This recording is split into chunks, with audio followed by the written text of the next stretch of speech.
On-field communication is key to your team working together and ensuring successful switches and sandwiches where all offensive players remain covered at all times. Communication channels can be opened by using your voice, gestures, and eye contact.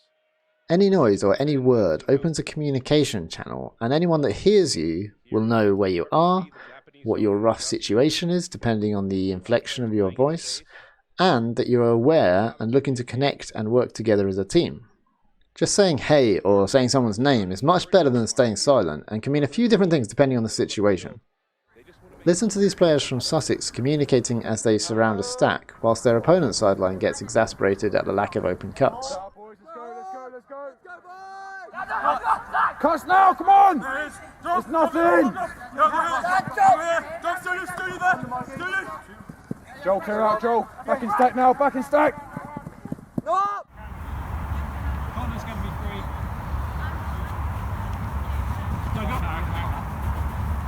That's you! Nice closing out there. Forehand! Yeah!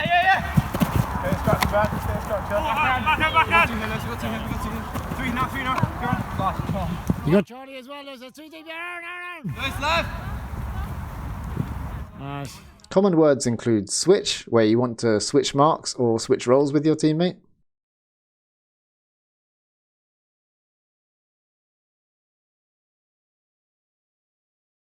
Surround, where you want your teammates to form a bracket or a sandwich around a cluster of offensive players.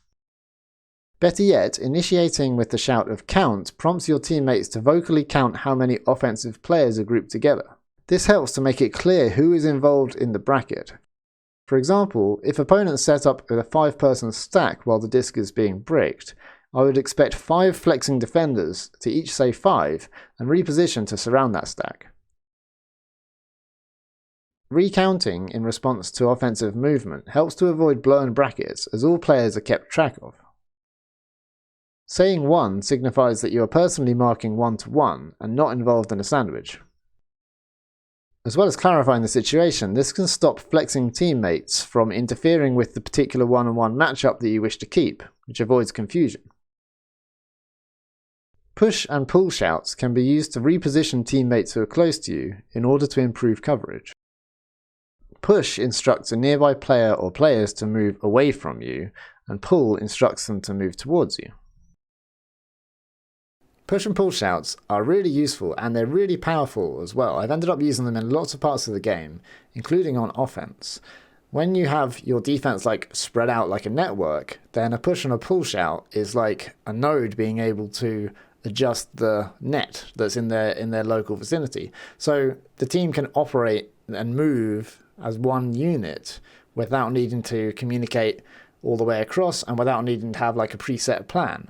So it's like a dynamic, fluid and localized way of moving which works in the global setup. The sideline doesn't play as much of a role in communication in flex because it all happens so fast and the players are on the field in the moment and in the best place to make that communication. If something goes wrong, it can be nice to have a safety net, someone on the sideline, people on the sideline, seeing if somebody's unmarked. If it's setting up a surrounding a stack, then you don't really want that to come from the sideline. That's got to be the players on the field taking command of the situation and surrounding that stack. You also need to empower players to be confident communicating on the field. They should be confident to initiate the communication. So if you see a stack, then you're the one who should say count. Right? You don't wait for somebody else to do it. You don't wait for the captain. You don't wait for the sideline or the coach or anything like that. It's on-field communication. Every player has that responsibility to say what they see and communicate with their team, as well as receive communication. When you start playing flex, you should over-communicate, be really loud, say lots of names, gesticulate really clearly, just so there's no misunderstandings and everyone's on the same page. And everyone learns really fast by doing that as well because they're getting constant feedback. As you get more experience and as you get more comfortable with flex and as you learn to trust your teammates more, then the communication can get quieter and it can get subtler. If I'm marking my player and then he joins a stack which has got 3 people in, then instead of shouting 3-3-3, I'll look and find my teammates, get eye contact with them and point with 3 fingers, point at that stack. And then if they do the same, then without exchanging any words, we know exactly what we're doing. And then you can get even more subtle with just eye contact, little nod, repositioning, so that you're actually disguising what you're doing and take the offense completely by surprise. If you're able to be really subtle for the duration of a game, you can stop the offense from knowing what you're doing, and that'll mean that they'll stay playing their stack and you can continue to exploit it. Here we can see disguising the flex being used by the team I coach, Brighton. They look like they're marking 1-to-1, but the captain, Tom Mannings here, gets the attention of other players in the stack. Jake turns around, they get eye contact, exchange a few words. He looks very casual, so no gesticulation needed because they all know what to do if they're all working together to mark this stack. A little bit of gesticulation at the end to tell Ricky, and as soon as this cut comes under, you have Jake and Lewis coming off to mark him.